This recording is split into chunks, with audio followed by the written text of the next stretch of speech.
Looks maxing has exploded from a niche internet subculture into a mainstream self-improvement phenomenon. But as thousands of young men adopt its practice, one question follows close behind. Is looks maxing self-improvement, or is it self-destruction?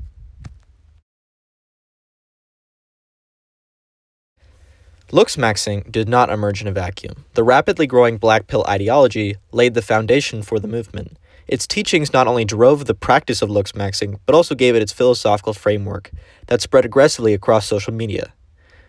But what exactly is black pill? Black pill is a philosophy that's fundamental principle centers around a social hierarchy where looks determine everything: social status, success, and general well-being. The school of thought behind this hierarchy is largely attributed to the belief in mass hypergamy, the act of solely dating someone better looking or of a higher social status than themselves, or dating up, among modern women. To combat the hypergamy, black pill followers practice looks maxing, the act of optimizing one's appearance to reach a higher position on the social ladder. Looks maxing encompasses many elements of self-improvement practices, such as exercise, skincare, dieting, and hair maintenance. In rare cases, it can be taken to extremes, using peptides, prolonged fastings, and even crystal meth to improve physique. However, looks maxing to these extremes are isolated cases, and not something typically practiced by the majority of the community. As black pill grew in popularity, the movement became increasingly controversial.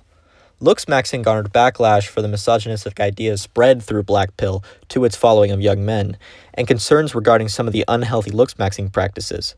This cultivated a black pill scare in the media, prompting the question, is looks maxing self-improvement, or is it self-destruction?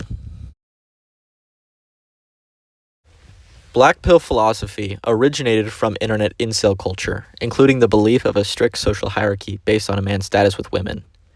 This origin led to the current movement spreading misogynistic ideas to young men. Elliot Rogers was a self-identified incel whose writing and videos pioneered many ideas in the incel. Elliot Rogers believed that he was fundamentally isolated from society because of women's dating preferences. This philosophy motivated him to commit the 2014 Isla Vista shooting, targeting his university's sorority house, killing 2 women. He then continued his rampage, killing 6 people and injuring 14. The peer-reviewed article, The New Man of 4chan, by Angela Nagel, published November 24, 2014, documents Roger posting a video titled, Elliot Rogers' Retribution. After posting the video, Roger took his own life, in which Roger states, "It's not fair. You girls have never been attracted to me. I don't know why you girls aren't attracted to me, but I will punish you all for it.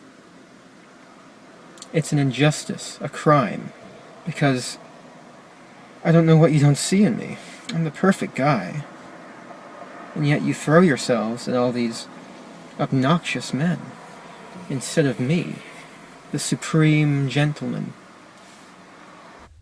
This quote shows the foundation of the early incel movement's beliefs. Elliot Rogers, or the Supreme Gentleman, believes that modern women have overlooked him for other men, and that despite his efforts, he is still a victim of a social hierarchy created by women's dating preferences.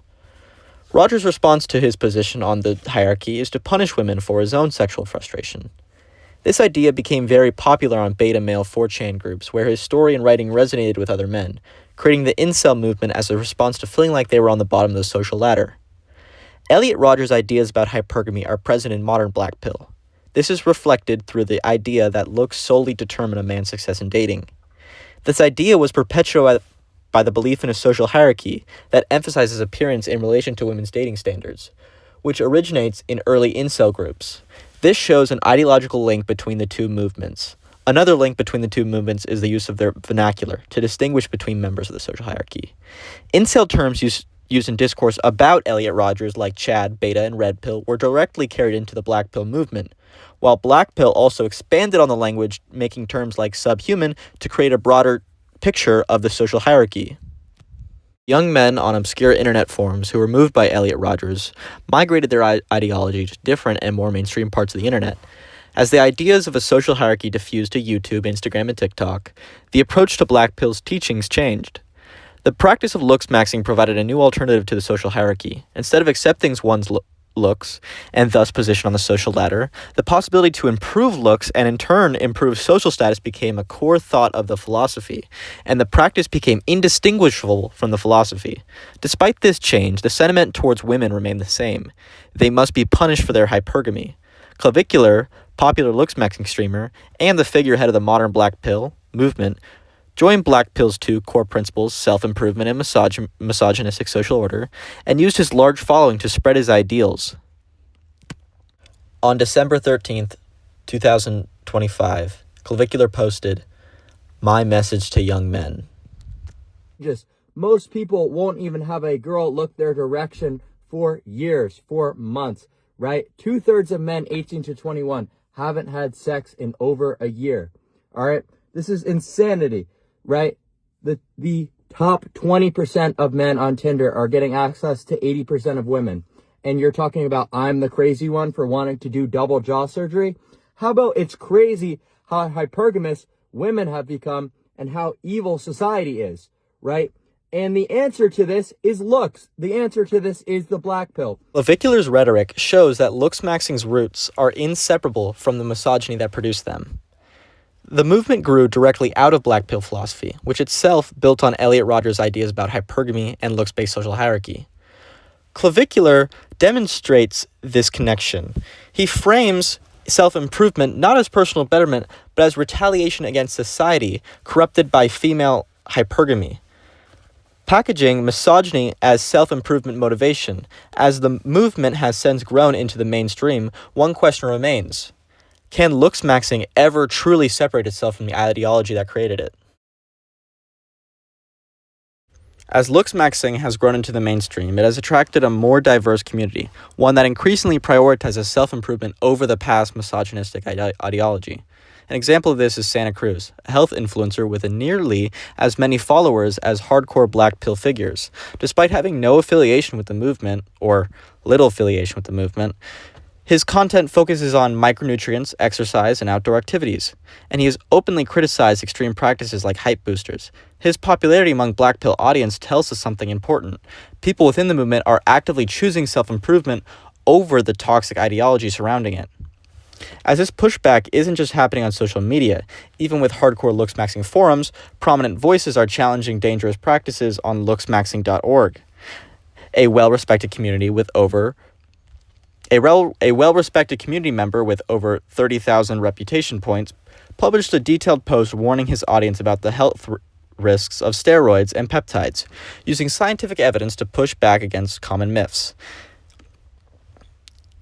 Even the looks maxing subreddit reflects this shift, with a growing female presence and a strict no black pill rule enforced by the community itself. While looks maxing's roots are in the Black Pill philosophy, which bred misogyny and other harmful ideas to young men, the movement is changing to emphasize self-improvement as it becomes more popular. Therefore, the movement will push towards personal development and pull it away from misogyny. And even if the movement is really, really stupid and crazy sometimes, it's not the worst idea to live life to the max.